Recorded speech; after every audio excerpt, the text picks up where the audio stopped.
জোটে ছিলাম আমরা, কিন্তু যুগপৎ আন্দোলনে আমাদের সব কর্মসূচি আর জামাতের সব কর্মসূচি একরকম ছিল না, কিন্তু তারা আন্দোলনে ছিলেন। নিশ্চয়ই আমরা আশা করব আর কি যে আগামী দিনে গণতন্ত্র পুনঃপ্রতিষ্ঠার আন্দোলনে সবাই আমরা থাকব, তারাও থাকবে, এটা নিয়ে কনফিউশন নাই কিছু। ধন্যবাদ।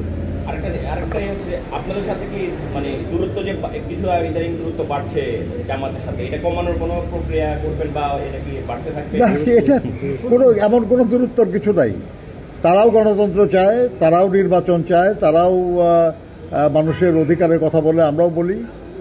কিন্তু যদি কেউ কখনো বলে আর কি যে শুধু তারা দেশপ্রেমিক, তাহলে তো আমাদের কষ্ট লাগবেই। আমরা তো বলবো আর কি যে ভাই কথাটা ঠিক নয়, আমরা সবাই দেশপ্রেমিক। এখন আমি মুক্তিযুদ্ধ করেছি, তারপরে যদি বলা হয় যে আপনি যদি বলেন যে শুধু আপনি দেশপ্রেমিক আর আপনার আর এক বন্ধু দেশপ্রেমিক, তাহলে তো আমাকে বাদ দিলেন না আপনি। এটা তো কষ্ট লাগার কথা আর কি।